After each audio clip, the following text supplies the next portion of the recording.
son productivas desde el primer café. ¿Dónde estamos? Con Paulino Rodríguez, Julieta Tarrés y Paula Salamanca.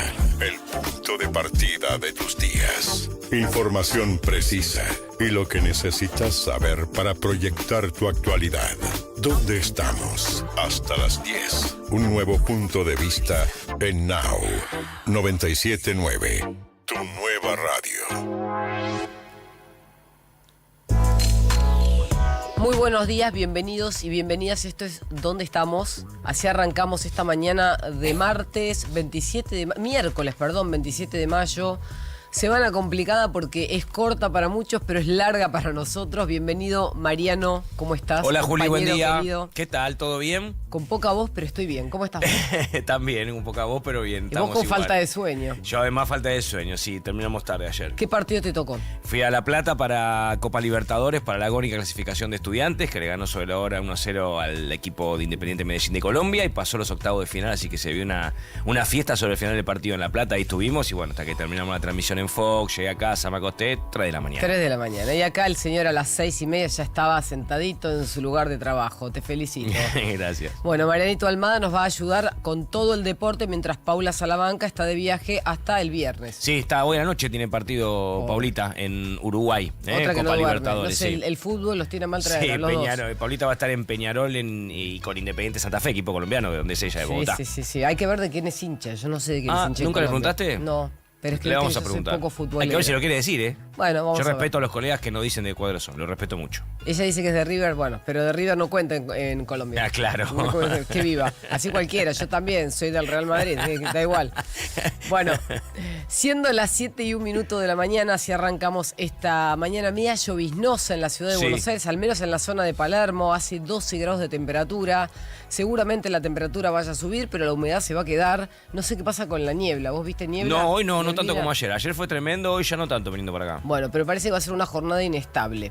Ahora, todo esto, estaba mirando las noticias hoy temprano y anoche me quedé con el último noticiero de la noche que contaban que un grupo de estudiantes, fundamentalmente los que componen los centros de estudiantes en el Colegio Carlos Pellegrini y en el Colegio Nacional Buenos Aires, decidieron por 1/3 de los votos tomar el colegio y hacer paro o hacer clases en la calle para manifestarle al gobierno su disconformidad por no cumplir la ley según los alumnos. Lo que le están pidiendo al Estado Nacional en este caso es que se cumpla la ley de financiamiento universitario. Vos sabés que ese tramo en el que uno no hace caso y el otro se lo exige está judicializado. Hasta que la Corte no se expida no se puede hacer nada. Porque si no vos estarías yendo en contra de otro poder y la educación pública o el sistema de educación pública le estaría demandando al gobierno que incumpla esa espera. Sí. Entonces, hoy por hoy, hay gente que dice que lo puede hacer igual. Yo creo que es institucional que cumple y espere lo que dice la Corte.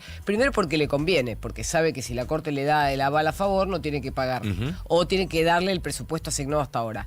Si la Corte, que es lo que yo creo que va a pasar, no le da la razón al gobierno, le da la razón a la educación pública, van a tener que pagar y el dinero que salga para esa partida será recortado de otro lugar. Después vamos a hablar de eso, porque no hay plata para todo. Exacto, yo escuché a varios chicos de los centros de estudiantes de ambos colegios. Yo fui a Carlos Pellegrini. Ah, mira, bueno, me venís egresado re bien. Egresado de Carlos Pellegrini y viví mucho el tema de los centros ¿Y cuando de estudiantes? tomaban el colegio o hacían paro, vos estabas de acuerdo? En algunos casos, en algunas situaciones sí, en otras no. En esta, por lo que escuché a los chicos, ellos de lo que hablaban es, a ver, el Carlos Pellegrini y el Colegio Nacional de Buenos Aires dependen de la Universidad de Buenos Aires, que a su vez depende del Estado Nacional. Y ellos comparaban o contaban actualmente los sueldos de los preceptores y de los profesores con respecto a preceptores y preceptores de colegios del ámbito del CABA y son muy bajos. Entonces ese es el reclamo, que muchos profesores y preceptores tienen que cumplir dobles turnos en colegios que dependen de la Ciudad de Buenos Aires para poder ganar más de lo que ganan dependiendo del Estado Nacional. Claro, porque estos preceptores y docentes dependen del Estado Nacional. Claro, y de la UBA de la ciudad. Exacto, de la UBA a su vez y del gobierno nacional. En realidad, claro, no del Estado Nacional, de la UBA. De la UBA, que es de la UBA, que a su vez está Porque ¿cómo funciona el presupuesto? El presupuesto le asigna a la parte educativa que le corresponde al Estado Nacional una suma. Exacto. La recibe, por ejemplo, el caso de la UBA, la recibe el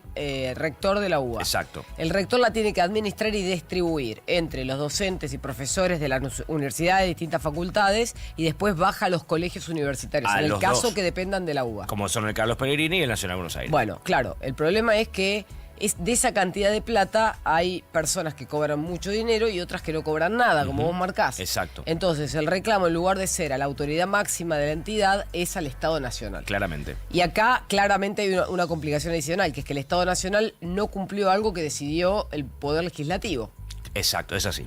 Y bien la justicia explicado. En 2 instancias. Entonces ahí empieza el debate. Ahora, ¿está bien o está mal que un chico de 16, 17, 18 años, que por ahí no tiene una comprensión perfecta de cómo funciona todo esto y está politizado, tome el colegio y duerma en el colegio? A mí me pareció una exageración. Me parece que pueden hacer un montón de pueden tomar medidas distintas sin tener que llegar al extremo. Vos que lo viviste, ¿te parece que está bien? Por eso te digo, depende cuál es el reclamo. En algunos casos, en este reclamo yo lo veo bien porque me parece que son los únicos que pueden defender con estas medidas los sueldos de los preceptores y los sueldos de los profesores. Son los únicos. Si no lo defienden ellos, nadie puede actuar para defenderlos. Bueno, perfecto. Entonces quiero saber qué pensás vos, que nos estás escuchando, que seguramente podés estar manejando, yendo al gimnasio, llevando a los chicos al colegio, o yendo a trabajar, o trabajar de tu casa. ¿Por qué no? Nos gustaría a nosotros también. Hermoso sería. Sería genial. 11 80 697 9. Me gustaría escuchar la opinión de cada uno. ¿Está bien o está mal que un chico, por una causa mayor a la educación pública, tome el colegio? Porque en ese caso, una vez que vos tomás el colegio y haces una medida de fuerza, estás dejando muchos otros chicos que por ahí no están de acuerdo sin clase. Ese es el gran tema. Acá no es si están o no a favor o en contra de un gobierno o de una política. Es que están dejando gente sin clase que por ahí está a punto de recibirse, necesita cumplir o cubrir los cupos de la materia para poder aprobar, etcétera. Ese es el debate general. 97.9 Now. Ahora. Tránsito en la ciudad y los principales accesos. ¿Cómo está la calle? Buenos días, Romina Wiener. Bienvenida.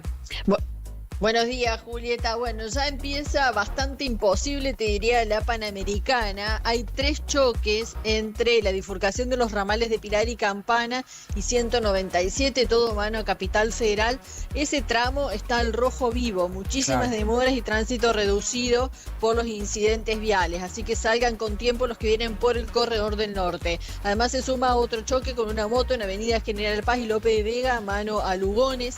También está generando demoras, un acceso este muy lento entre la zona de Morón, Ituzaingó, Castelar, todo en sentido hacia la autopista Perito Moreno y bien intensa la autopista de Lepiane en sentido al centro porteño, te diría desde el inicio con la Richeri. Todo esto está con mucho tránsito en sentido Capital Federal, que hay mucho tránsito, Juli, también tiene que ver con que estamos con una semana corta de 4 días. Sí. Entonces esto se ha comprimido toda la actividad laboral, escolar. Después en la autopista Buenos Aires-Rosario-Córdoba, en diferentes tramos, transitar con precaución. La visibilidad de conducción está reducida por la presencia de bancos de niebla, llevar las luces bajas encendidas. Dentro de Capital Federal, un peatón ha sido atropellado en Beasley y Falucho. Sí. Ahí trabaja el SAME. Tren San Martín con demoras. El resto de los trenes y subtes al momento a horario, Juli. Excelente, muchas gracias, Romy. Nos reencontramos. Chau, chau. El día se define ahora. ¿Dónde estamos? Con Paulino Rodríguez, Julieta Tarrés y Paula Salamanca.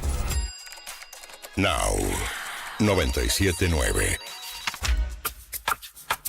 A pesar de que la semana es corta, la semana comenzó con reuniones políticas en el gobierno. La primera fue la reunión de gabinete que presidió el presidente, lo contamos ayer.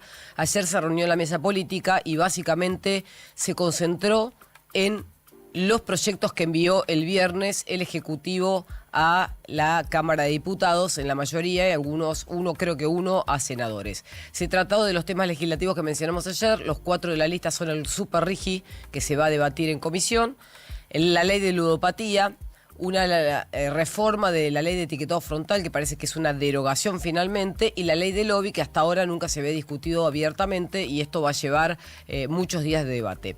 El jefe de gabinete que coordinó la reunión ayer le dio el presente a toda la mesa por completo. Ayer estuvieron la secretaria general de la presidencia, Karina Milei, el asesor presidencial, Santiago Caputo, el presidente de la Cámara de Diputados, Martín Menem, la jefa de bloque de la Libertad Avanza en el Senado, Patricia Bullrich, el ministro de Economía, Luis Caputo, el ministro del Interior, Diego Santilli, el secretario de Asuntos Estratégicos, Ignacio De Witt, que es el que de alguna manera lleva todo esto adelante en la práctica, en el barro, y el subsecretario de Gestión, Eduardo Lule Menem. La foto fue explícita, esto quiso marcar un antes y un después con la grieta en el gobierno o dentro del gobierno. Antes estaban en fotos separadas, ahora se ven todos juntos reunidos en una sola mesa. Además, el presidente de la Nación, mientras tanto, se reunió ayer en Olivos con el CEO de YPF. Horacio Marín lo fue a visitar para analizar las inversiones de cara a fin de este año. Ya lleva anunciados un RIGI de 25.000 millones, más las anteriores, y la idea es que Argentina termine en el 2031, según el plan del propio CEO de YPF, con 30.000 millones de exportaciones en energía. Recuerden que hoy está elevando la vara a más de 5.000 millones anuales y esto va a ir incrementándose a medida que las inversiones se concreten. Marín posteó luego de la reunión en X y dijo: nuestro objetivo de país es claro, que Argentina exporte más de 30.000 millones de energía hacia 2031. Hoy existe un círculo virtuoso para lograrlo. También es optimista. Por último, se conoció un proyecto de aumento de la motosierra. El Ministerio de Desregulación de Federico Sturzenegger sigue avanzando con los recortes, con la reducción de personal en organismos descentralizados en este capítulo. Terminará con un esquema de retiros voluntarios en estos organismos, pero además, en marzo, el Poder Ejecutivo había dicho que calculaba una reducción de los empleados del Estado, los que dependen del Estado central, de 5.000 puestos de trabajo para el primer trimestre. Hasta ahora solamente se redujeron 2.300, es decir, que van a seguir recortando junto con los retiros voluntarios hasta llegar a ese número. 7:11 de la mañana, vamos con deporte. ¿Qué pasa con la Copa Libertadores? Ayer se vivió una jornada tremenda en La Plata porque Estudiantes necesitaba ganar sí o sí ante el Deportivo Independiente Medellín de Colombia para quedar segundo en el grupo atrás de Flamengo, que ya había obtenido el primer lugar, y poder ir directamente a los octavos de final de la Copa Sudamericana, porque si Estudiantes empataba o perdía, quedaba eliminado de la Copa Libertadores y tenía que jugar Copa Sudamericana. Y el gol llegó sobre el final, en el minuto 92. ¡Wow! ¡Qué nervios! Lo buscó todo el partido Estudiantes, muy metido atrás el equipo colombiano buscando ese punto que necesitaba para asegurarse el puesto 2 y clasificar a octavos de la Libertadores, pero sobre la hora con un cabezazo de Michael Amondarain, el vasquito, sí, con mucho suspenso, porque primero el juez de línea lo anuló, no me salía la palabra. El juez de línea tiene la potestad de anular. Claro, por posición adelantada. Lo anula, sí, después lo revisa el VAR y lo terminan convalidando. Y con ese gol, sobre el final y con la explosión que generó en los hinchas que estaban presentes en el estadio, la victoria de Estudiantes, pudo el pinche entonces quedar segundo en el grupo y clasificar directamente a los octavos de final de la Copa Sudamericana. Y cuando terminaba el partido, entrevistado, esto decía el vasquito Michael Amondarain. Con suspenso, porque no sabíamos si estaba en el estadio o no. Por suerte lo dio y fue una emoción terrible. Se vio todo el partido y sabíamos que íbamos a tener una, y por suerte fue la última y nos dio la clasificación. Déjame mandar un saludo a mi familia, que siempre viene, y bueno, y agradecerle a mi compañero por el compromiso que tiene el día a día. El único gol del partido y que le dio la clasificación a Estudiantes como segundo de grupo atrás de Flamengo directamente a los octavos de final de la Libertadores, y por quedar tercero el Deportivo Independiente Medellín ahora jugará el repechaje de la Copa Sudamericana con algún segundo de esa competencia. Juega eso se va a jugar, primero juega de local el que termina segundo, perfecto, en la Sudamericana, y define de local el que termina segundo en la Libertadores. Por otro lado, jugó también Lanús, que le ganó 1-0 a Mirasol, equipo brasilero, como local, con gol de Medina a los 21, y de esta manera el Granate, que ya estaba eliminado de Copa Libertadores, pudo mantener ese tercer lugar que lo habilita a jugar Copa Sudamericana. ¿Por qué te cuento esto, Juli? Porque en Copa Libertadores, primero y segundo van a jugar octavos de final de Libertadores, el tercero baja a la Sudamericana y el cuarto queda eliminado de todo. Entonces, si Lanús perdía, podía quedar eliminado de todo. Ganando, se aseguró ese tercer lugar, no juega más Libertadores, pero tiene la posibilidad de seguir compitiendo internacionalmente y ahora pasar a jugar Sudamericana. Así que esto en hay cuanto... tantas copas que hay que tener un croquis, hay que tener un manual, sí. Esto en cuanto a los partidos de ayer. Hoy tenemos 3 equipos argentinos jugando por Copa Libertadores. En Quito, Ecuador, juega Independiente del Valle frente a Rosario Central. Independiente tiene 10 puntos y Rosario Central tiene 13. Los dos ya están clasificados, pero buscan quedar primeros. Porque si vos quedás primero en Copa Libertadores, definís de local contra un segundo. Entonces conviene siempre terminar primero en el grupo. Con el empate o la victoria, Central se asegura el primer lugar. Si gana Independiente del Valle, lo alcanza Central en cuanto a puntos, y cuando quedan 2 equipos igualados en puntos, ¿cómo se define? Por los duelos entre sí. Claro. Y en Rosario empataron 0-0.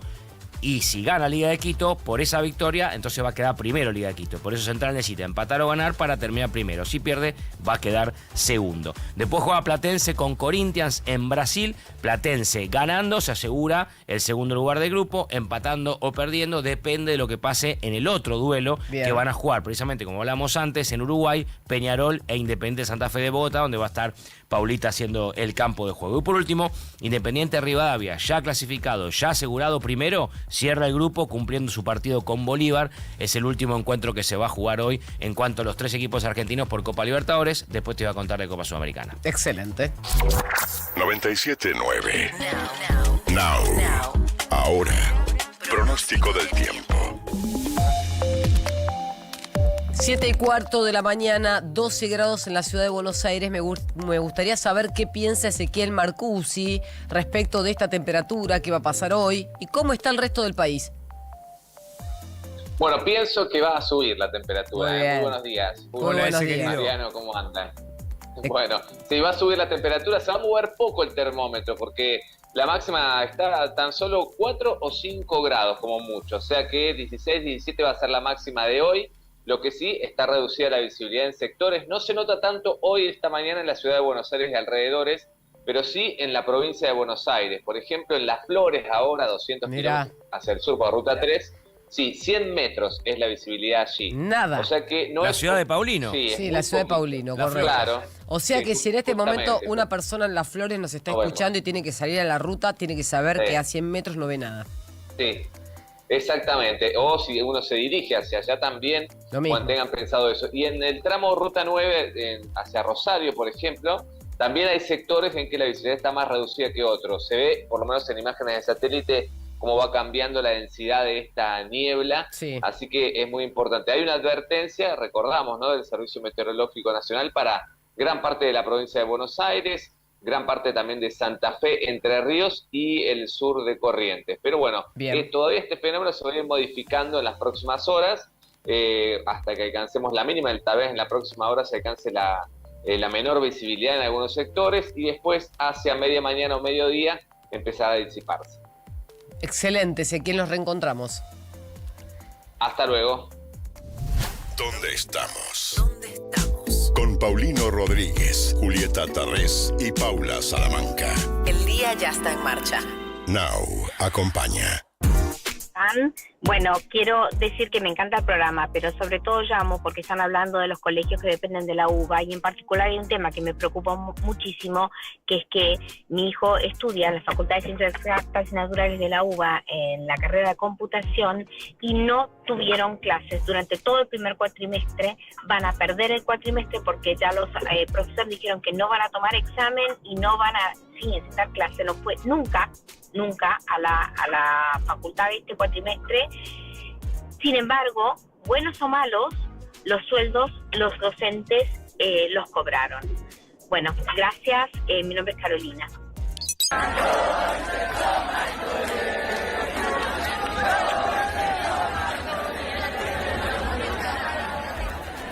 Bueno, ahí escuchaban el audio del centro de estudiantes, que es casi una celebración para ellos. Vos pensá que recién Carolina nos contaba que su hijo, que tiene que estudiar computación en ciencias exactas o en ciencias económicas, no tuvo clase casi desde lo que va el año. En todo el cuatrimestre, una locura. Entonces pierde el cuatrimestre y se le atrasa un cuatrimestre de la carrera. Entonces, locura. Entiendo que seguramente los salarios, como dicen los docentes y los preceptores, son ineficientes, insuficientes en los colegios, pero también en las universidades, en las facultades de la UBA.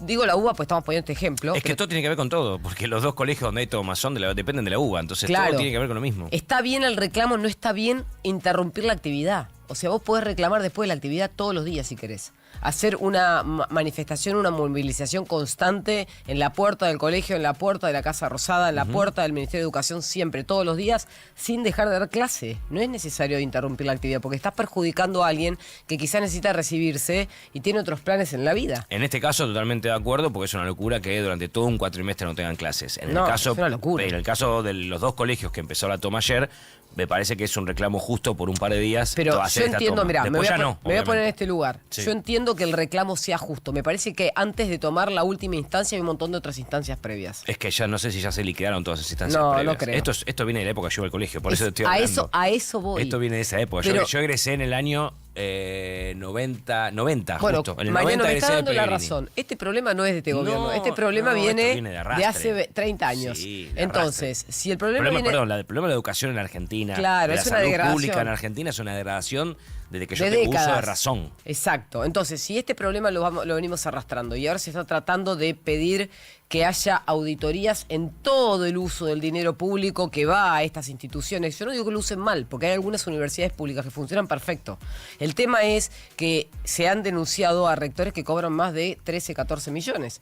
No debe ser... la mayoría deben ser los pocos, pero también de ese dinero que va a bolsillos de rectores que manejan el presupuesto, se quita plata a estos docentes o a estos supervisores. Sí, Entonces, pero no pasa nada. Claro, pero los alumnos, en lugar de quejarse con esas personas que las tienen más cerca y las tienen que exponer, se quejan con el gobierno nacional, que es abstracto. Y el gobierno nacional, mientras no tenga el dinero para darle a todo lo que le reclaman, no lo va a hacer.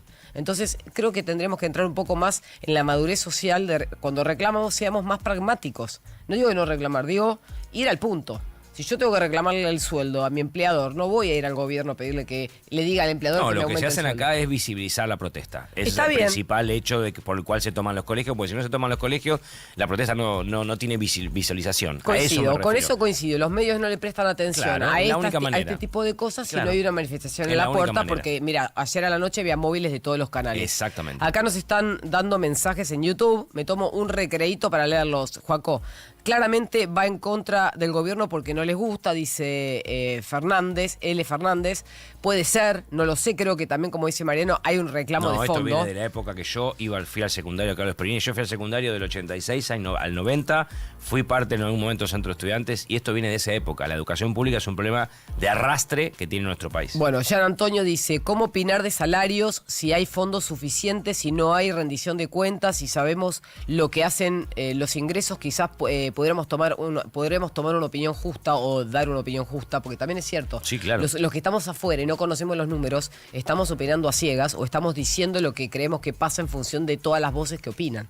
Desde el gobierno nacional hasta la cúpula del sistema educativo público, las universidades, los alumnos, etcétera. Sí, pero con solo escuchar a los preceptores y a los maestros enseguida sabemos cuánto ganan. No, eso ni hablar, pero ¿cómo sabemos que el dinero ese no se fugó a manos de otro que está más arriba y no que está en el Estado? Claro. A eso voy.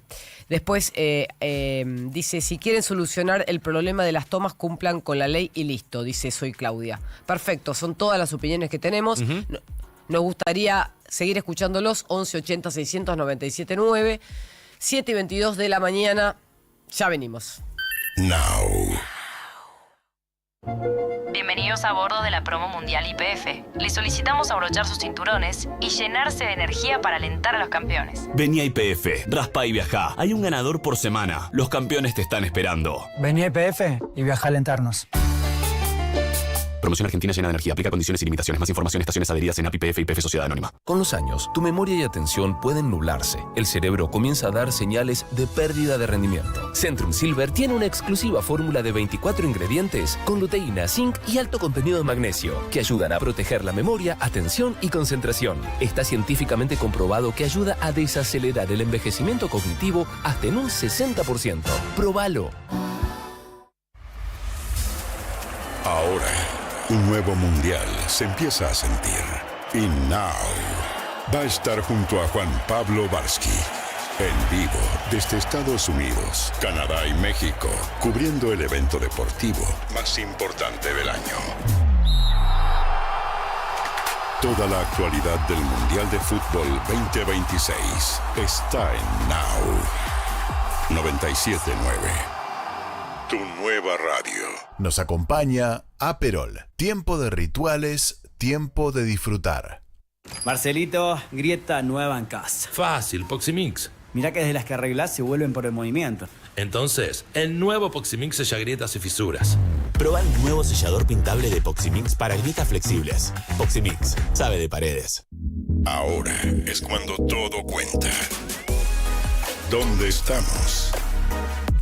Now 97.9. Actualidad más música pensada para vos.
dominan tus decisiones diarias.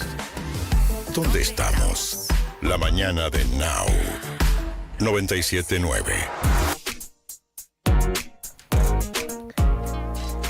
Están llegando más extranjeros a la Argentina que hace algunos meses y están saliendo menos argentinos de viaje al exterior, como si fuera el primer cuatrimestre de este año respecto al mismo cuatrimestre del año anterior. Esto es porque el peso se convirtió en algo más fuerte, en una moneda fuerte respecto a otras de la región, incluso a otras del mundo. Es la segunda moneda más fuerte en este momento, con un 8% de apreciación en lo que va del año. Mientras tanto, el dólar se depreció contra el peso casi un 4%, tomando en términos nominales. Hoy es más caro vivir en la Argentina, por ende, tiene lógica que haya menos personas que tengan ahorros suficientes como para poder vivir, llegar a fin de mes y también viajar al exterior. No es la misma población la que suele viajar al exterior todos los años respecto a la que no llega a fin de mes. Pero en algunos casos se complica. Hay personas que antes estaban acostumbradas a viajar al exterior financiando sus viajes o utilizando los ahorros que tenían de todo el año. En este caso lo que está pasando es que parte de esos ahorros van para los gastos corrientes, para el gasto de todos los días. ¿Cómo sabemos esto? Ayer salió el último indicador de la balanza de turismo del INDEC que da cuenta de que sube el turismo no residente o receptivo y baja el emisivo, es decir, el argentino que sale. El turista que llega aumentó en el último dato de abril un 11% y el turista que sale cayó en abril un 13%, siempre en términos interanuales. Quiere decir que hace un año, en un abril igual a este que acabamos de ver, el turista que salía del país crecía y el que llegaba caía. La condición monetaria cambió todo, la condición cambiaria cambió todo. Las exportaciones récord y la cosecha gruesa están generando un ingreso de divisas inesperado. En este momento hay muchos más dólares que ingresan de los que se demandan en el mercado doméstico. Y eso está haciendo no solamente que el Banco Central pueda comprar el remanente en el mercado de cambios como reservas, sino que también los argentinos que se sobredolarizaron en las elecciones anteriores hoy no tengan pesos suficientes para pagar los gastos fijos, las deudas, los créditos e incluso comprar dólares para atesorar. Entonces se hace una especie de cuello de botella que de alguna manera deja al dólar quieto y eso hace que el costo de vida en la Argentina sea más costoso que antes, porque las devaluaciones licuaban las deudas o los pasivos de los argentinos, pero encarecían los bienes y servicios porque el salario se mantenía igual. Entonces, en marzo y en abril, las balanzas de turismo cambiaron su composición. En la última, en el primer cuatrimestre, viajaron 1.100.000 personas menos al exterior que en igual periodo del año pasado y el aumento del 10% más de los extranjeros en la Argentina se nota en la calle y está a la vista. Después podemos desagregar cómo llegaron, si lo hicieron por avión, por barco, incluso por auto, pero la lógica sería en esta época que más argentinos salieran con un dólar quieto que más extranjeros llegaran con un dólar bajo para el tipo de cambio al que ellos estaban acostumbrados a tener. Entonces, lo que tenemos para decir es que la mayoría de los economistas hoy discuten, en las redes sociales sobre todo, si el tipo de cambio está barato o está caro. Y si miramos esta radiografía y esta foto, lo que podemos decir es que en este caso el tipo de cambio estaría barato para poder viajar al exterior, sin embargo, la realidad no muestra lo mismo. Por ende, si miramos el tipo de cambio, hay que mirarlo con los lentes correctos. El tipo de cambio, depende cómo se lo mire, va a ser apropiado o inapropiado según el poder adquisitivo del público que lo quiera comprar.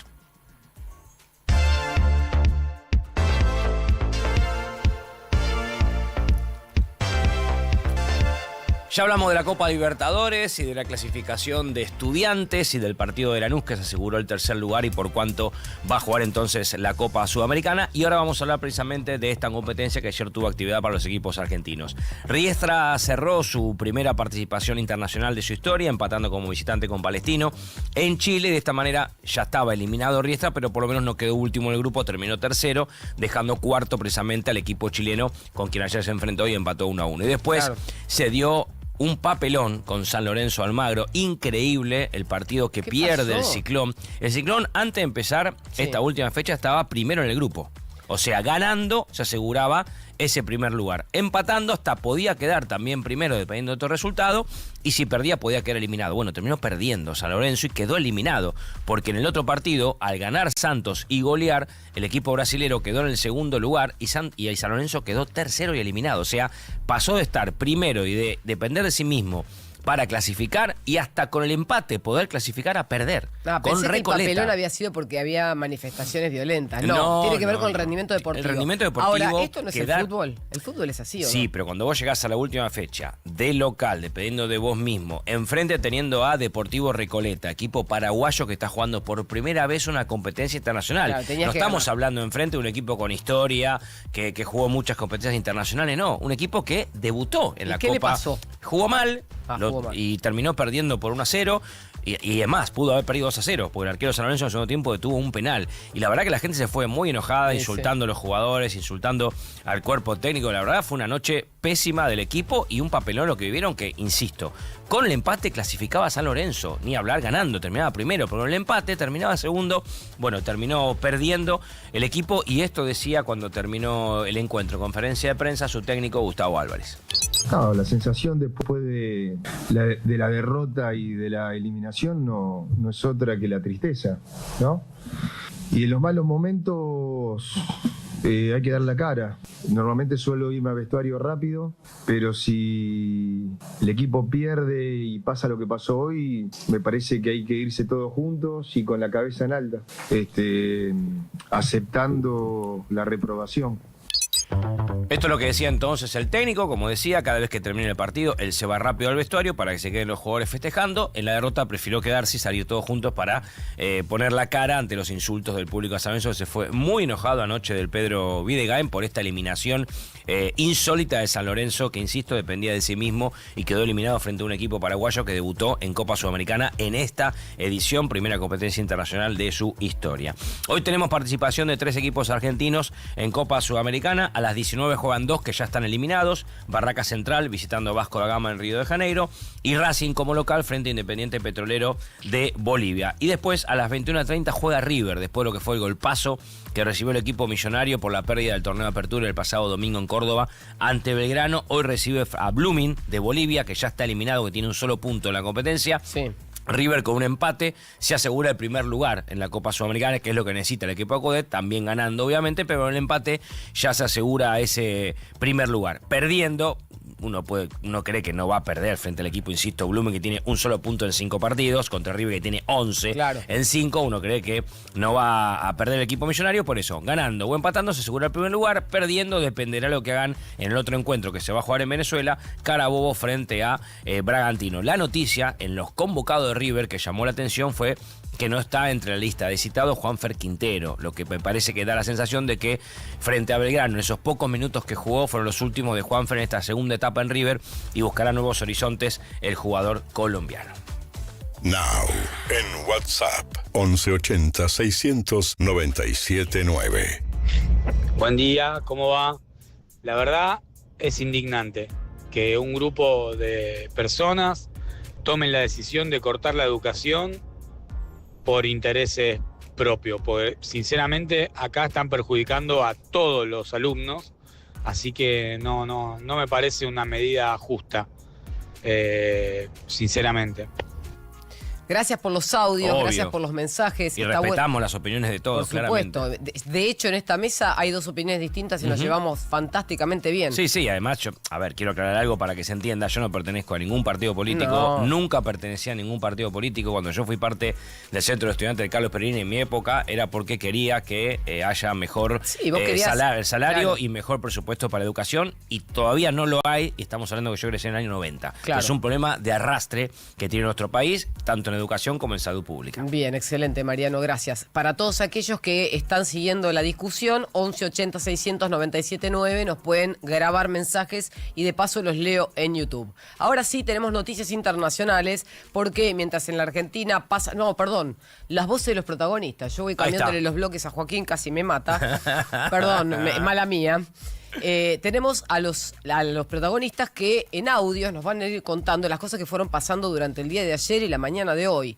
Ayer Andrés Malamud, en una entrevista, habló sobre que el equilibrio fiscal al que llegó este gobierno, esto es muy interesante, está siendo la batalla ganada para muchos otros espacios políticos que hasta ahora nunca habían logrado esta cucarda económica. Sin embargo, cuando se le pregunta a muchos de los espacios opositores, sobre todo algunos que representan al peronismo, dicen que en caso de ser gobierno les gustaría mantener el superávit fiscal. Algo que a este gobierno le está costando, por ejemplo, esta discusión del presupuesto sobre universidades, sobre discapacidad, sobre recortes jubilatorios o sobre otro tipo de recortes, como por ejemplo el empleo estatal que acabamos de decir. Entonces, cuando se le pregunta a distintos referentes de la oposición, como por ejemplo fue el otro día Aníbal Fernández, que dijo, si yo tuviera que ser presidente mañana no tocaría nada de lo que hizo Milei hasta ahora, se refiere al superávit. Y Andrés Malamud, que es un analista muy exhaustivo de la política argentina, dijo esto. Que no hay interés en la oposición sabe que no está lista. Entonces quiere que Milei termine el mandato, no que lo interrumpa, y que termine el trabajo sucio. La mayoría de los peronistas hoy quieren heredar un gobierno con equilibrio fiscal. Y fíjate que esto es consistente con parte de su historia, con los superávit gemelos de Néstor, hasta lo pueden reivindicar como propio. Pero esto habla de una madurez. Y volvemos al inicio del libro, Alfonsín consigue la democracia. Ahora estamos consiguiendo entender que la economía es una cosa seria, que no se puede gastar lo que no se tiene. Los superávit gemelos de Néstor, de Kirchner, él los destruyó Kirchner, ella. Así que no, nada es irreversible y la batalla cultural no te garantiza el futuro. Bueno, interesante esa mirada. Por otro lado, Alejandra Monteoliva, que es hoy la ministra de Seguridad de la Nación, dio una entrevista en La Red y se le preguntó por su antecesora, por Patricia Bullrich. Le quisieron sacar una declaración respecto a si va a ser o no candidata. Yo siempre planteo lo mismo con Patricia, tengo una excelente relación con ella. Patricia es un actor político nacional. Patricia está mucho más allá de la gestión de la seguridad propiamente dicha, es un referente y creo que el trabajo de ella en el Senado ha sido clave para dinamizar y poder sacar cuántas leyes que hemos logrado consolidar entre el año pasado y realmente el trabajo de Patricia radica allí y es una persona valorada por todos. Otra de las opiniones del día de ayer fue de la diputada nacional Dayana Fernández Molero, que está detrás de la derogación, bien digo, de la ley de etiquetado frontal. Va a haber un debate bastante encendido porque hay una parte del arco político que no la quiere derogar, que simplemente la quiere modificar. El gobierno nacional la quiere derogar para hacer una ley nueva y por supuesto que esto va a llevar muchas horas de debate. Esta la tenés que derogar porque vos ataste, o sea, digamos, los diputados en su banca decidieron el perfil de nutricional, uno vino y te dijo una cosa. Bueno, fíjate, los países Chile, Uruguay y Brasil pueden sentarse hoy en el Mercosur y armonizar el sistema y no tienen que cambiar la ley, porque tienen más grados de libertad para hacerlo. Bueno, ahí daba la explicación de por qué hay que derogarla y empezar de nuevo. Por otro lado, se le preguntó al CEO de JP Morgan Argentina, Facundo Gómez Minujín, que no es habitual que dé entrevistas, esta vez lo hizo en Forbes, sobre cómo podría ser para la Argentina salir al mercado, y Facundo Gómez Minujín dijo esto. El gobierno, si no hay nada, como digo, malo afuera, yo creo que a fin de año podría animarse a salir al mercado, aunque dicen que no. Me parece que tienen acceso al mercado, todavía tenés una duda sobre el siguiente año, este año lo tienen cubierto, las refinanciaciones, el año que viene hay un gap, yo creo que de vuelta es un gap menor, pero creo que demostrar, aunque esto seguramente si estuviera acá el ministro de Economía me diría estás equivocado, pero yo creo que, digamos, si sigue bajando un poco el riesgo país y mejorando la calificación de las agencias y pasando estas cosas que yo digo, yo creo que si tenés una ventana en un mundo de tanta incertidumbre, yo sugeriría aprovecharla.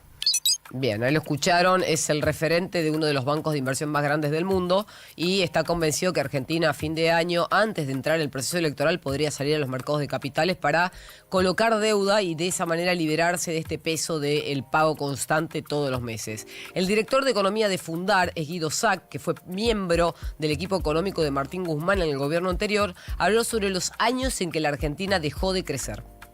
El problema es que Argentina no crece hace 15 años, ¿no? De fondo. Porque uno dice, che, pero pará, hace 15 años que no crezco. Eso obviamente se ve reflejado en que los ingresos de muchas personas están estancados o se deterioraron en los últimos 15 años, incluso los de mayores ingresos. y me vas a cobrar ganancias que ahora no pago. La verdad es que lo cierto es que si uno mira el mínimo no imponible de Argentina de ganancias y el umbral a partir del cual las personas empiezan a pagar ganancias acá, es muy alto en la comparación que se la mire. Excelente. El analista financiero Federico Domínguez habló sobre el interés que hay en el mundo por la inversión en la Argentina, en sectores estratégicos pero también en otros, y dijo que el RIGI y el Super RIGI son el anzuelo o, en este caso, el incentivo de estos grandes empresarios o de empresas para venir a poner dólares en la Argentina. El interés que hay por Argentina en el mundo es impresionante. Obviamente que todo el mundo que apuesta por Argentina lo que quiere estar seguro es que el año próximo Argentina ratifique el rumbo económico, que poder ver que el populismo quedó definitivamente en el pasado.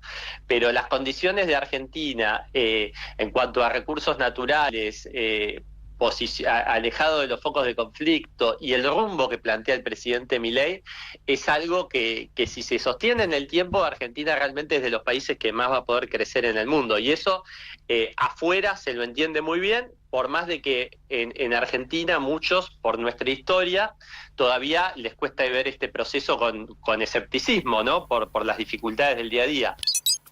Bien, Javier Milei le dio una entrevista ayer a Radio Mitre a Eduardo Feynman, lo comentamos en vivo durante el programa porque esto sucedía mientras estábamos al aire, y en un momento de la conversación se le preguntó por su reelección y él dijo que él no piensa la política en estos términos. Yo tengo un contrato con la población y lo que estoy haciendo es cumplirlo. Digo, que me gustaría hacerlo más rápido, sí, pero arranqué con una debilidad de origen muy fuerte en la Cámara de Diputados, sí, porque tenía el 15% de los diputados y el 10% de los senadores. Bueno, hoy tenemos una mejor composición, tenemos 94 diputados, o sea, todavía somos la primer minoría, pero no tenemos mayoría como para tener nuestro propio quórum, y por lo tanto eso requiere que trabajemos, requiere mucho diálogo, digamos, requiere mucho consenso, y entonces de repente las reformas no son toda lo pura que nosotros quisiéramos que fueran, ni tampoco van a la velocidad que a nosotros nos gustaría. Pero bueno, esta es la lógica del sistema institucional en el cual digamos, los argentinos hemos validado. Por lo tanto, digamos, usted va a jugar un partido de fútbol, no se queja porque no le dejan hacer goles con la mano, salvo que sea un arquero y lo haga en contra. Bueno, ahí tenían la opinión del presidente, que siempre hace analogías con el fútbol. Por otro lado tenemos a Nicolás Pino, que estuvo en diálogo con Cristina Pérez en la pantalla de La Nación, y fue muy interesante el diálogo porque se le preguntó qué veía él en la economía real, y él dijo que utilizan en su casa el índice ELSA. Nosotros en mi casa tenemos una señora que se llama Elsa, que trabaja con mi familia. Entonces le decimos el índice ELSA. Cuando Elsa el 20 de mes te llama y te dice, Nicolás, necesito un adelanto, es que no le está alcanzando, y no es porque uno le pague mucho, poco, uno paga lo que paga.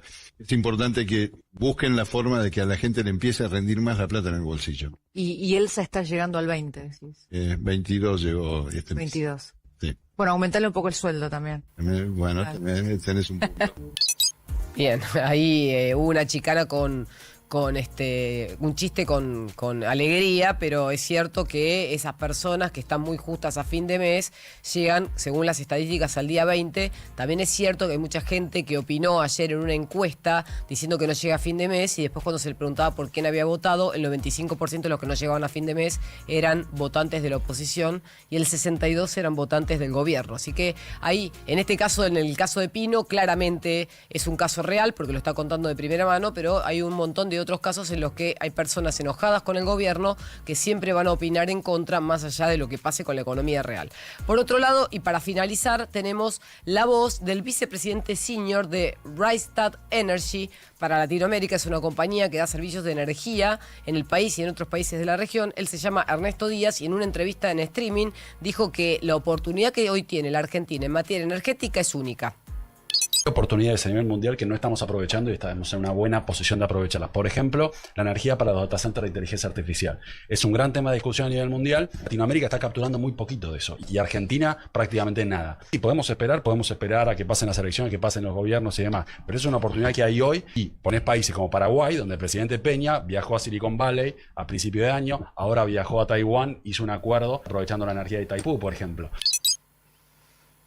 Bien, 7:48 de la mañana, así terminamos con las voces de los protagonistas y ahora sí nos tenemos que meter en la selección argentina. Exactamente, porque ya estamos en la cuenta regresiva, Juli, de lo que va a ser el comienzo de los entrenamientos oficiales el próximo lunes en Kansas y de conocer la lista de 26 que va a dar Lionel Scaloni el próximo viernes, a más tardar el sábado, antes de emprender viaje hacia Kansas. El cuerpo técnico lo va a hacer el sábado por la noche con los jugadores que ya están aquí en Argentina y que están yendo al predio de Seiza a moverse informalmente. Ayer, precisamente, el técnico de la selección dio una entrevista para un medio, para D-Sport Radio, una entrevista que vamos a ver en profundidad hoy, pero en algunos adelantos que dio a conocer el medio, le preguntaron a Scaloni, obviamente, por lo que le pasó a Leo Messi el pasado sábado, por la lesión que tuvo en el partido con el Inter de Miami, y esto decía el técnico de la selección argentina.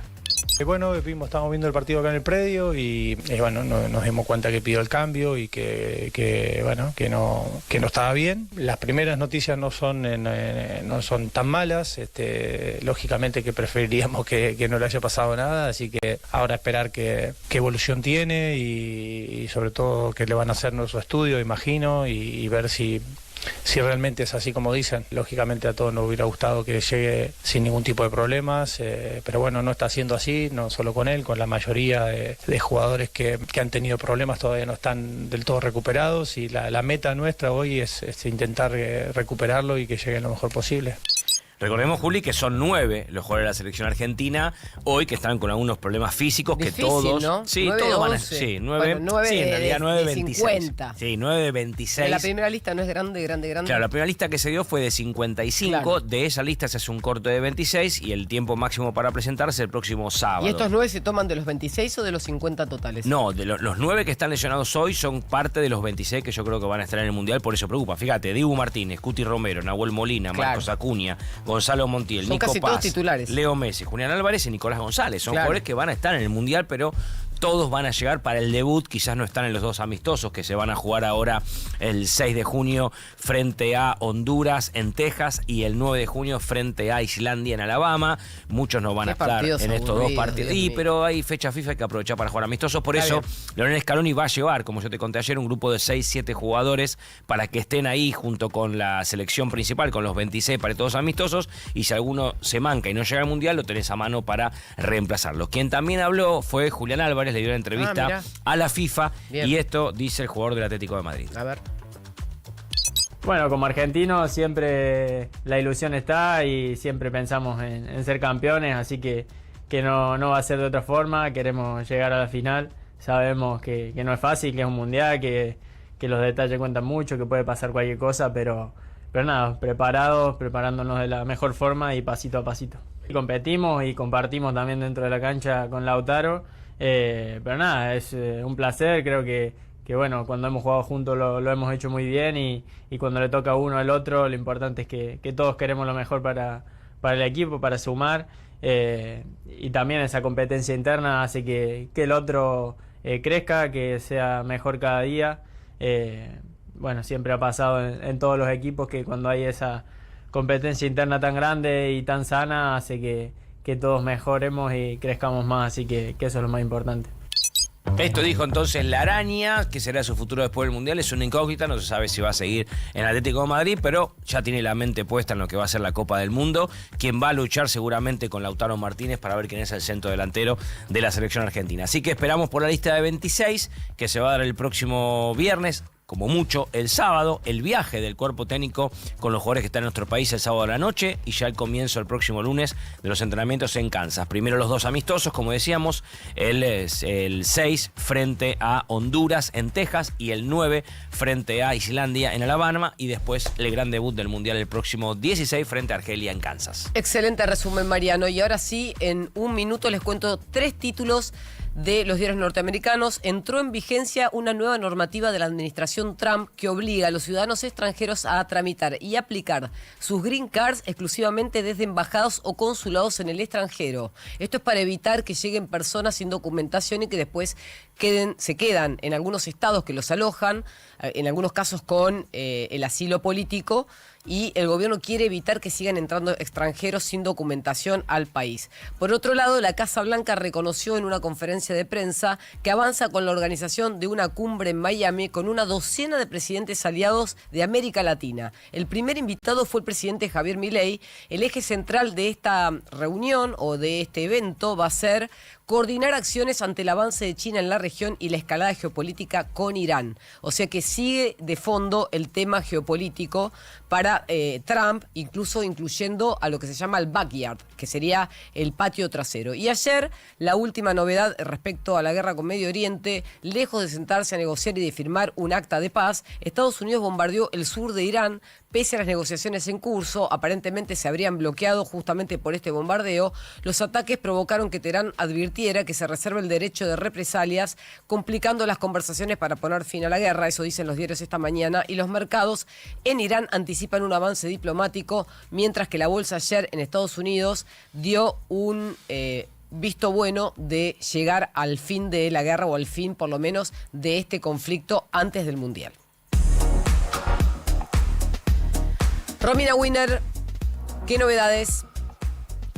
Sí, Juli, siguen las complicaciones en Panamericana, desde la bifurcación de los ramales de Pilar y Campana, ya ahora hasta el Camino del Buen Aire. Todo ese tramo está súper congestionado por los 3 choques que contábamos más temprano y el tránsito intenso que está ingresando a la Ciudad Autónoma de Buenos Aires. Además, demoras en acceso oeste entre Aedo y Ciudadela, a mano de la autopista Perito Moreno, y muy lenta la conexión de autopista Richeri con Dele Piane rumbo al centro porteño. Precaución en la autopista Buenos Aires-La Plata, y un camión detenido con desperfectos mecánicos en el kilómetro 5, zona de Docsú, hacia el Bajo. En plena avenida Corrientes, en hora de la madrugada, se prendió fuego un auto. Esto es en avenida Corrientes al 3900, en el barrio de Almagro. Ahí la circulación está reducida porque trabajaron los bomberos. Tren San Martín sigue con demora, Juli. Excelente. Now. Si el camino suena así, es porque pones toda la potencia para cruzar todos los caminos que necesitas. La tecnología Turbo Clean garantiza el máximo octanaje para cumplir con los motores más modernos y exigentes. Poner Infinia es poner siempre lo mejor. YPF Infinia Turbo Clean. Hay un momento de la tarde en el que lo más importante es estar bien rodeado. Coworker, con Agustina Casanova y Mariano Almada. Actualidad para decidir y música para acompañar en un mismo espacio. Coworker, de lunes a viernes, de 14 a 17. Un nuevo punto de vista en Now 97.9, tu nueva radio. La batería es Williard, mi batería es Williard. ¿Dónde estamos? Con Paulino Rodríguez, Julieta Tarrés y Paula Salamanca. El día ya está en marcha. Now.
Now acompaña.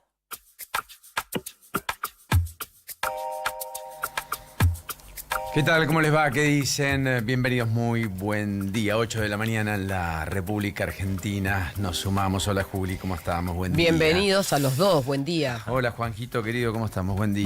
Buen día, Marian, buen día, Juli. Marianito, Hola, ¿qué tal? ¿Cómo le va? Qué noche épica tuvo Mariano ayer, ¿eh? Mariano no duerme. Momento tremendo lo del final, pincha. Minuto 92.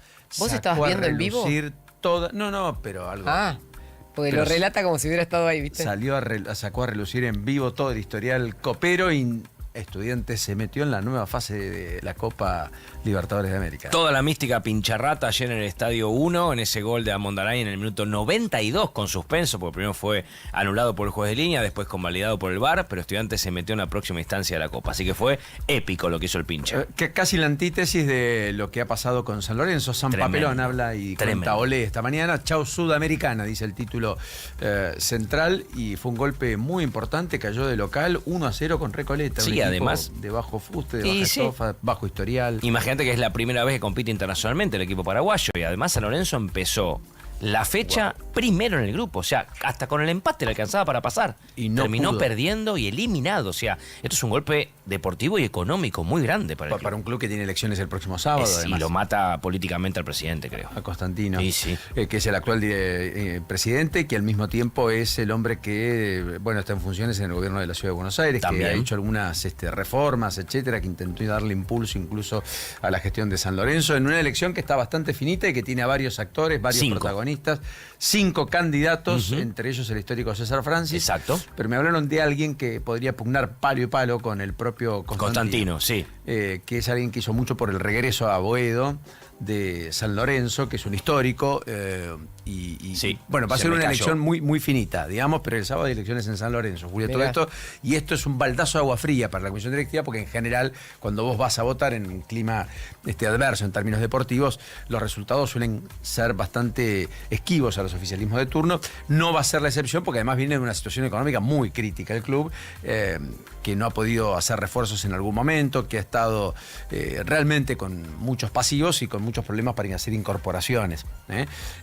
Pero bueno, en cualquiera de los casos estamos en la perspectiva de que Lanús, mientras tanto, hizo los deberes y ganó y pasó a una nueva instancia.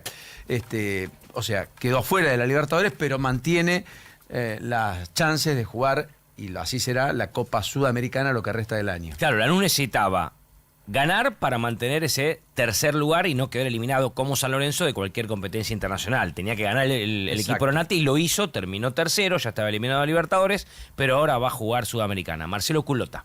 Marcelo Culota, correcto, tenés razón, ahí está. Culota. Que Culota yo creo que va a estar palo y palo con Constantino. Pasa que lo de ayer para Constantino fue un golpazo pensando en su candidatura. Sabes que es un buen tema tratar de hablar mañana con alguno de los protagonistas a propósito de lo que viene electoralmente en San Lorenzo. No sé cuántos socios van a votar, no estoy muy metido en la internet. Y la última elección, no te voy a buscar el dato, pero fue récord, creo, más de 20.000. Ya te lo confirmo. Bueno, en un contexto, la última, sí, hace 4 años, en un contexto definitivo. Creo que esta, o 2 años y medio, porque esta tiene que completar un mandato de 1 año y medio, ¿no? Constantino está cumpliendo el mandato que dejó Moretti. Claro, correcto. Que terminó en marzo en el escándalo que ustedes ya recuerdan, cobrando sobres, dólares, supuestamente, para que los jugadores de las inferiores puedan efectivamente tener recorrido futbolístico en San Lorenzo y demás. Bueno, hoy es el día, Juanjito, de quién. Se celebra el Día del Marketing en la Argentina. Es un Día del Marketing. En conmemoración a la fundación de la Asociación Argentina de Marketing en 1965. Así que a todos los amigos, porque hay tecnicatura en marketing también. Claro, correcto. Desde hace un tiempo. Antes era licenciatura, ahora hay tecnicatura. Así que hay mucho técnico en marketing. Que nació hace 61 años entonces. Increíble. Es una cuenta que no podría hacer, pero si vos decís... ¿Sabés la cantidad de gente que trabaja hoy de eso y es exitosa? O sea, gana mucho dinero. Sí. Es muy interesante ese mundo. Sí. O sea, yo estoy ajena, pero me parece que es muy necesario. Vengo con un planteo filosófico. A ver. Dijiste algo que es... dijo algo que es bastante natural y que yo también lo escucho y muchas veces lo pronuncio. Ser exitoso es ganar dinero. ¿Ser exitoso es ganar dinero o ser exitoso es ser feliz? No, dije las dos cosas. Ser exitoso y gana mucho dinero. Muy bien. ¿Qué estás preguntándole a cada uno? Igual para mí ser exitoso también es ganar dinero, pero bueno. Sí, es cierto, pero...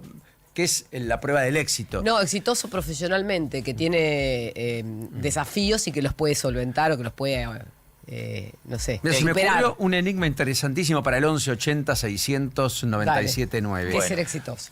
Ser exitoso necesariamente implica ganar dinero, o ser exitoso uno puede serlo independientemente de ganar mucho dinero. Por supuesto, ganar para sobrevivir, etcétera, ¿no es cierto? Pero no, estar bien y no tener... Yo no soy ambiciosa, por ejemplo, pero sí quiero vivir bien. Entonces, para mí ser exitosa es poder hacer lo que quiero. ¿Te acuerdas tener que la había libertad? Un índice de la felicidad, que había un país que era el más feliz, que en realidad uno decía, ¿Existe? pero no puede ser ¿Querés nunca? que te lo busque? Claro, que no puede ser nunca este país el país más feliz, porque en términos económicos y demás no tenía la vida resuelta la mayoría de los habitantes. Sin embargo, eran felices. Para mí es más feliz Argentina que Suiza, pero... Pero más divertido. Eso no es para vos, es real. Porque Claro. Suiza tiene un alto nivel de suicidio. Sí, claro. Todos los países nórdicos, sí, Bueno, obvio. Corea del Sur también, es el principal país, y Japón también. A ver, el último dato del índice de la felicidad. Pero bueno, en cualquiera de los casos, mira que es un lindo debate, ¿no? Porque todo se asocia finalmente a el éxito es cuanto más tenés, más sos, en una cultura muy hedonista en la que hemos entrado, y yo creo que hay algunos que tienen demasiados problemas, ¿no? Y que sentirían una soledad estrictamente personal, pero nada venturosa, digamos. Igual cuando te dicen, no, la plata no, lo importante... Ese porque la tienen.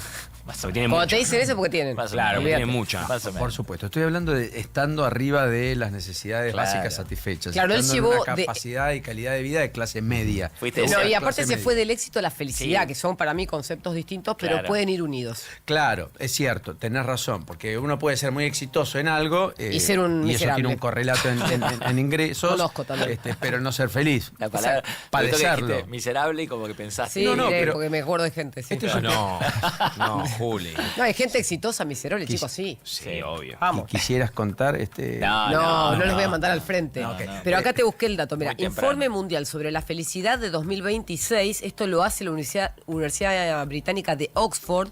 Dice que el primer país, el más feliz del mundo, es Finlandia con 7,7 puntos. Lo sigue Islandia, después Dinamarca, Costa Rica, Suecia, Noruega, Países Bajos, Israel, Luxemburgo y Suiza. Toma, Argentina no está en el top 10. Obvio, yo pensé que esos países nórdicos no estaban en ese ranking porque hay que ver que miden, ¿no? Muchos asesinatos. Sí, son encuestas, son encuestas. Países nórdicos, seguridad bajísima, necesidades básicas insatisfechas nulas, una prestación de servicios de calidad. Por eso mismo hay de depresión, pero digo, además también hay muchas series que se hacen en base a esos climas y... Bueno, porque siempre tenés algún caso que sea distintivo. Argentina está en el número 44. No estamos tan mal, digamos, porque en el marco de la medición por PBI estamos 70 y largo, digamos, ¿no es cierto? ¿Y cuáles son los países latinos que están más por encima nuestro? Costa Rica. Costa Rica está arriba de todos, ¿sabes por qué? En el primer top 10 está Costa Rica, ¿no? Pero tiene una explicación económica. Vos sabés que Costa Rica pasó de ser una isla de turismo a una isla en la que empezó a dar servicios al mundo y hoy tiene los salarios promedio en dólares de la región más altos. Mira, tengo un amigo viviendo en Costa Rica. Eso también explica un poco esa tranquilidad que dice Paulino. En la playa, la pasa mal. Windsurf todo el día, obvio. Bueno, les cuento un poquito dónde estamos. El planteo es efectivamente si el éxito, si ganar muy bien implica o conlleva necesaria e inexorablemente la felicidad, o si la medida de la felicidad es otra cosa, digamos. Muy bien. 1180-697-9, nuestro WhatsApp. Bueno, les cuento un poquito dónde andamos, dónde estamos esta mañana. Bueno, en principio hay una hora de calor, mientras nosotros convivimos con el frío, entrando casi al invierno y demás, con algunas nieblas, neblinas, perspectiva de que quizás haya alguna llovizna, como la que vivencié esta mañana, que no estaba en los pronósticos de nadie. 11 muertos, alertas sanitarias, eventos deportivos suspendidos. De todo eso está hablando Europa. Mientras todos nosotros estamos en este contexto, Europa está hablando de la ola de calor. España, Francia, Reino Unido, Irlanda están con temperaturas máximas absolutamente inéditas para el mes de mayo. Dios. O sea que el primer contexto es, wow, que en Europa están pasando cosas. Más allá de eso, Irán y Estados Unidos son noticia con Israel. Irán porque ha condenado los ataques norteamericanos como una grave violación del alto al fuego y avisó que no va a dejar sin respuesta ninguna agresión después de las agresiones de Estados Unidos de ayer. Israel porque no se sienta nada feliz ni cómodo con un entendimiento entre Estados Unidos e Irán y efectivamente ayer hizo una nueva avanzada, nuevos bombardeos en el sur del Líbano y el ejército israelí llamó a evacuar unas 40 aldeas pese al alto al fuego que terminaron con más de 30 muertos después de que se intensificaron sus ataques. O sea, Israel volvió a intensificar los ataques al sur del Líbano. Irán dice que no se va a quedar sin respuesta frente a la agresión norteamericana. Y a todo esto el jefe militar de Hamas, Mohamed Oded, si bien no pudo confirmarse con periodistas independientes, muchos medios gazatíes comunicaron que efectivamente ha muerto a manos de las fuerzas de defensa de Israel. No solo él, sino también su esposa e hijos.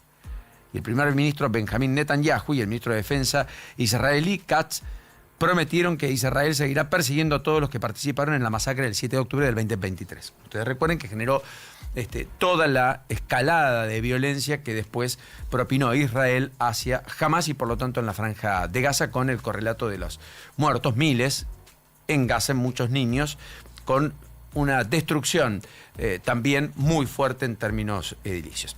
A todo esto, lo cierto es que tenemos precios del petróleo que otra vez están oscilantes en torno a los $100, un ratito vamos a hacer las actualizaciones, y un contexto donde la paz, que aparentemente estaba a punto de coronarse, quedó cuanto menos en un impasse.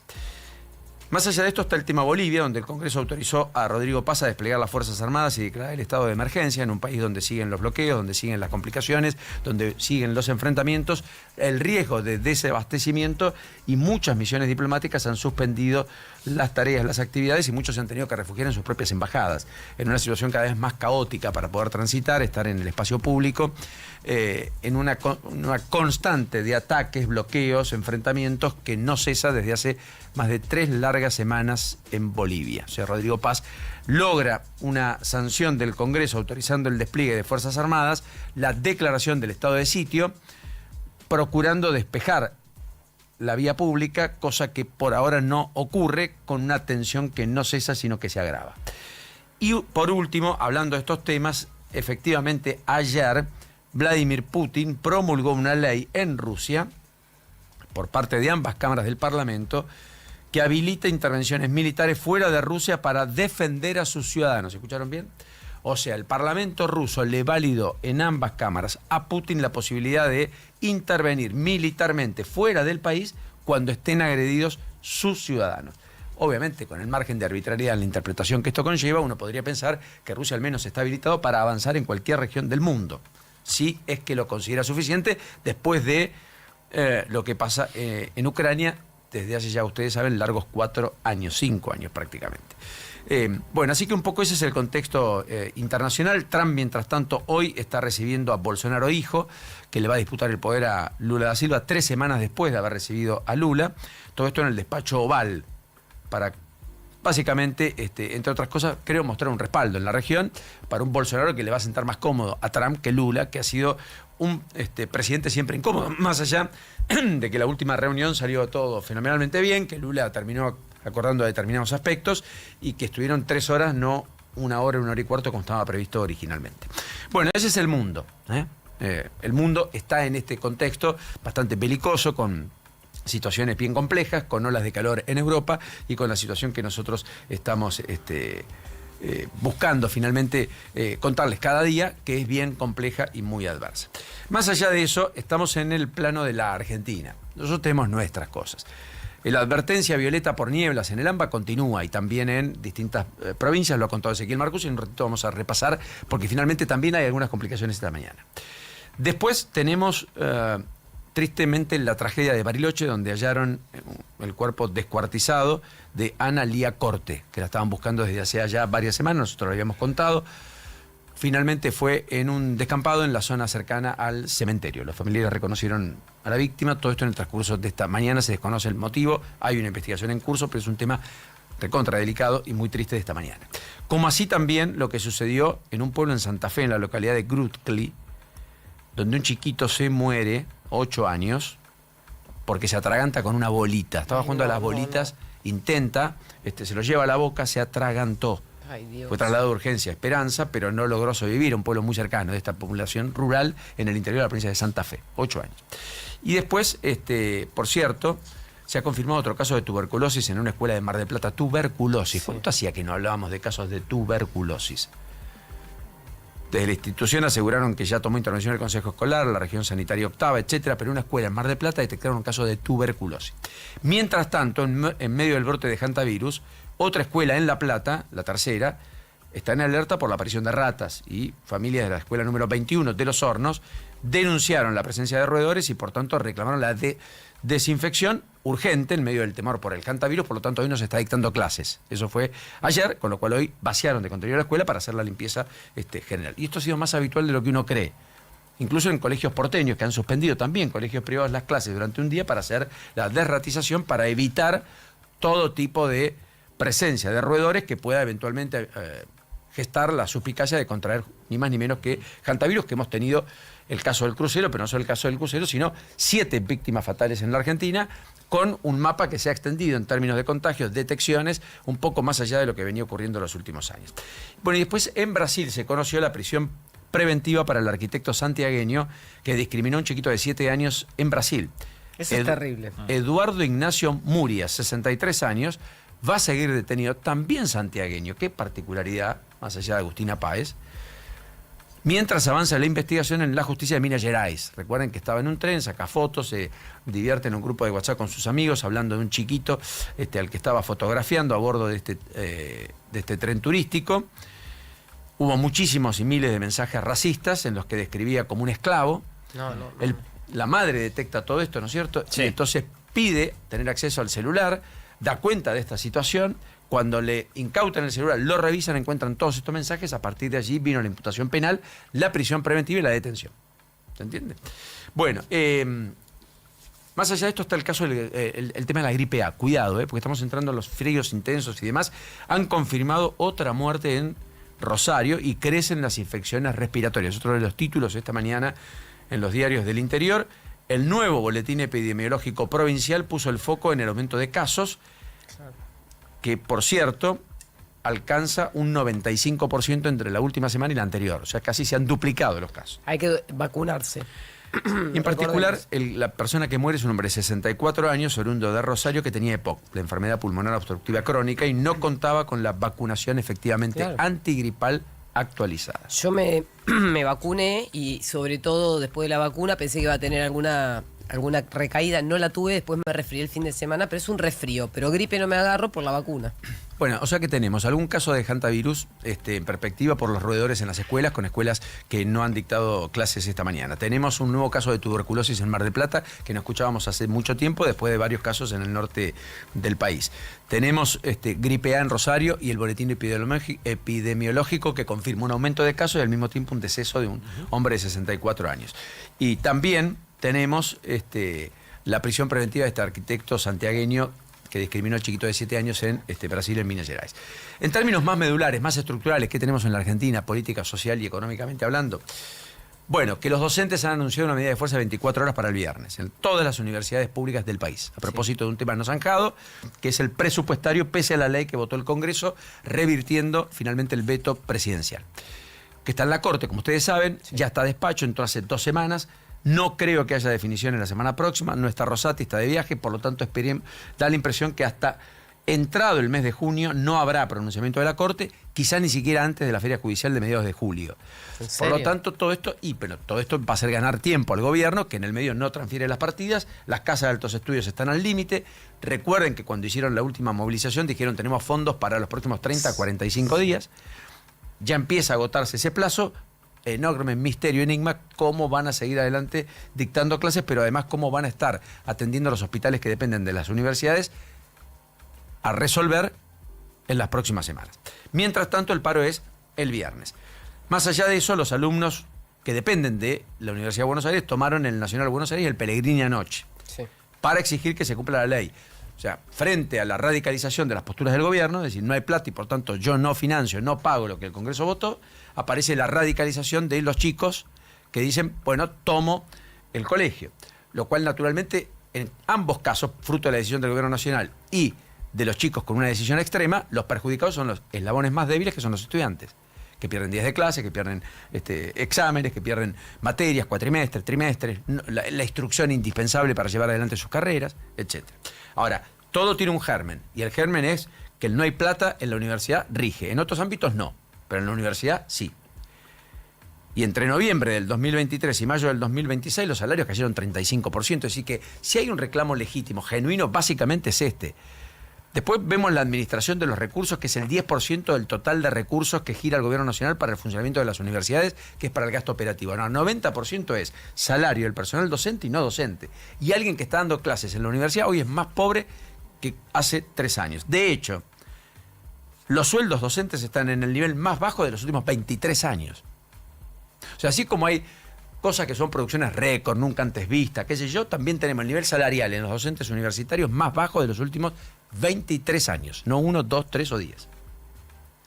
La pregunta sería si queremos o no tener profesionales de calidad, o si queremos también privatizar la educación universitaria y que sea todo lo onerosa que implica en países como Estados Unidos o Chile, donde la gente se endeuda 15, 20, 30 años para que su hijo estudie finalmente en la universidad. Pero en todo caso seamos sensatos al plantear el modelo y el debate. Porque acá lo que estamos haciendo es al estilo argentino, digamos. No tengo plato, para esto no quiero. Pero después el gobierno anuncia super rigui por caso para los extranjeros, para que pongan plata en inteligencia artificial y demás, dándole beneficios que no tienen los argentinos que han convivido con el ecosistema argentino durante todos estos años. Y que también hacen inversiones multimillonarias y que dan empleo genuino y que han sostenido y han pagado la olla de muchos argentinos con sus impuestos durante mucho tiempo. Entonces es muy curioso, digamos, porque para algunos sí, para otros no. Y ese es el debate al final del camino de todos y cada uno de los presupuestos de este gobierno, del anterior y del próximo. Cuando uno debate presupuesto, debate partidas, debate prioridades, debate qué va a financiar y qué no está dispuesto a financiar. Bueno, más allá de esto, y pese a la incertidumbre en Medio Oriente, ayer hubo un buen día en los mercados, porque estuvieron bastante bien en el exterior las acciones argentinas, yo diría muy bien, bajó el riesgo país apenas por encima de los 500 puntos básicos, quizá pueda perforar hoy ese piso. Hubo una disparada de Micron, una empresa que en un ratito les voy a contar, Juli va a dar detalles también de qué se trata, pero es una empresa que Trump dijo que iba a andar muy bien y finalmente disparó la acción. Cuesta más de $1 billón la capitalización bursátil. Cuando empezó el año costaba 70.000 millones, es decir que multiplicó por 14 el valor, multiplicó por 14 el valor de la compañía. Ayer fue una disparada extraordinaria porque hubo informes que dan cuenta de que es clave para el ecosistema de la inteligencia artificial, ya no solo como una empresa de semiconductores, ¿me explico? Entonces en un ratito les voy a contar detalles porque es muy apasionante. Eso es lo que arrastró a muchas tecnológicas ayer y llegó al récord del Nasdaq y básicamente el Standard & Poor's 500. Mientras tanto, lo que se enfrió fueron el sistema de las cripto, Bitcoin por caso, entre otras, que cayó hasta el 4%, abajo de los 73.000, abajo de los $76.000. Sí. Llegó a tocar en algún momento 120.000, recuerden, hace algún tiempo. Acá el dólar subió por segundo día, tocó su nivel más alto en un mes. Las reservas alcanzaron el mayor valor desde el 2019. En principio porque entraron 1.000 millones del Fondo Monetario Internacional, que de todas maneras sobre fines de esta semana se van con el pago de un bono por más de 1.000 millones de dólares, pero además el Banco Central volvió a comprar reservas, más de 100 millones de dólares, y superaron los 47.000 millones. Hacía mucho tiempo que esto no ocurría, las brutas. Netas es otro tema y sobre eso hay alguna discusión todavía pendiente. Después sí hay datos de la economía que dan cuenta de que quizás el fenómeno marzo no se prolongó en abril y que en abril podemos ir hacia una contracción. Orlando Ferreres dice que la economía creció 0% y que por tanto habría caído 0,7% en abril de este año respecto a abril del año pasado y que el acumulado anual es una merma del 0,3% en el primer cuatrimestre. Mientras tanto, Sentia, que mide el consumo, midió otra vez bajas fuertes pronunciadas en abril de consumo masivo, 3,3%. O sea, no repunta lo que dicen las marcas, lo que dicen las empresas. Más allá de que el e-commerce crece, no compensa ni por asomo todo el resto de la cadena de retail que sigue con bajas pronunciadas en todas las cadenas y en todos los segmentos. Farmacias con caídas del 9%, por ejemplo. 9%. Y después la venta de combustibles, que cayó también por tercer mes consecutivo en abril. Se dio a conocer ayer. La comercialización retrocedió 2,38% interanual y poco más del 1% respecto a marzo, con la aclaración de que marzo tuvo un día más que abril, 31 versus 30. Que eso hizo la propia Cámara de Expendedores de Combustible, que dio a conocer la estadística. Bueno, y a propósito de la economía, efectivamente ayer apareció el Banco Nación, Juli, a dar créditos a 72 meses, es decir, 6 años, para refinanciar las deudas, entre otros, que muchos tienen por las tarjetas de crédito impagas, con más de 90 días de mora y créditos personales. Correcto. Con una irregularidad que trepó, recuerden, del 3,3% al 11,5%. Es decir, había menos de 1 de cada 25 personas casi que pagaban a destiempo y pasaron a pagar a destiempo 1 de cada 12. Claro, esto es fundamental porque si no el patrimonio del banco se deteriora. Vos tenés que lograr recuperar todo lo prestado, aunque tengas un grupo de personas que sean considerados morosos y irrecuperables. Correcto. Pasó con las financieras y con las empresas fintech, que muchos tuvieron que pasar a mora y a perder ese dinero porque esas personas no pueden devolver el dinero. Bueno, en el caso del banco es distinto porque son los ingresos y los depósitos de los contribuyentes. Ni más ni menos, nunca mejor dicho. Claro. Bueno, se va del país otra empresa líder en la fabricación de asientos para autos, Adient, que abastecía los asientos del modelo Chevrolet Tracker en General Motors. Por lo tanto, despidió a los trabajadores, más de 60 en un pueblo de 12.000 habitantes, que es el pueblo Ester, en la provincia de Santa Fe. Un impacto no menor. Y ahora decidió importar los asientos desde su planta de Brasil. O sea, se dio vuelta y pasa de ser importador, no produce. Mientras tanto, otra marca deja de fabricar en la Argentina. Va a importar también sus autos desde Brasil y Europa. Se trata de Citroën, que básicamente cesó la producción y la fabricación de la Berlingo y ahora será íntegramente importado todo el portafolio de Citroën. El grupo Stellantis, que sigue fabricando de todas maneras en la Argentina, Fiat, Peugeot y RAM. Y una automotriz china, mientras tanto, va a abrir una fábrica aquí en la Argentina. Se trata de Omoda Angieco, creo que así se dice, que llega al país como filial de la casa matriz y planea montar sus vehículos para abastecer el mercado local y regional. En medio de una avalancha, entre comillas, de una avanzada de las empresas automotrices chinas que efectivamente están importando en volumen mucho más de lo que venía importando, por eso lo vemos en la calle. BYD y otras, Bike, como hemos visto y vemos recurrentemente. El grupo Albanesi, mientras tanto, un grupo de los más importantes en términos de infraestructura y demás, dio un paso final para cerrar la reestructuración de una deuda de 1.500 millones de dólares. Definitivamente es una buena noticia para el mercado. Granja Tres Arroyos también decidió cerrar temporalmente la planta La China, que está en Concepción del Uruguay. Hay enorme preocupación, hay 900 empleados en Concepción del Uruguay y en Entre Ríos. Decidió temporalmente cerrarla. No está claro si va a continuar o no. Granja Tres Arroyos, que viene con algunos conflictos. Una de las principales empresas asociadas a la producción de pollo, finalmente en la Argentina. Y Farmacias Doctor Ahorro pidió su propia quiebra, recordando que dejó 330 empleados en la calle. Básicamente cerró los 33 locales que tenían. Habían desembarcado con la crisis argentina muchos medicamentos de venta libre y a precios muy accesibles y vendiéndole a personas que no tenían en aquel momento, 2002, 2003, obra social o prepaga. Bueno, Farmacia Doctor Ahorro efectivamente presentó formalmente su quiebra en la justicia en el transcurso de las últimas horas.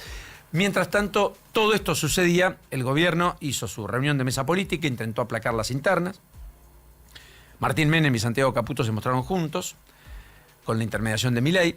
El presidente ayer dio cuenta, como escuchaban esta mañana, hace un ratito con Eduardo Feynman, de qué aspira, qué espera de cara a los próximos meses y particularmente para sí de cara a la reelección. Se reunió con el propio Horacio Marín, presidente de YPF, que anunció la semana pasada una inversión de 25.000 millones de dólares a propósito del RIGI, que es el proyecto El Oil, ¿no? Sí. Que básicamente es para exportar buena parte del gas que se va a producir y ya se produce en Vaca Muerta, en además volúmenes más altos de los que hoy efectivamente produce la Argentina, que tiene más de 850.000 barriles de producción diarios de hidrocarburo y que podría llegar al 1,5 millones en los próximos 5 años. Recuerden que Brasil, por ejemplo, produce más de 4 millones de barriles de petróleo diarios.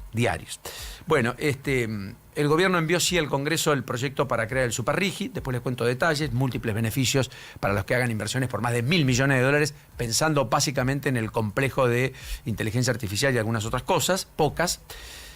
Una iniciativa que otorga, insisto, grandes aspectos de beneficios fiscales y cambiarios.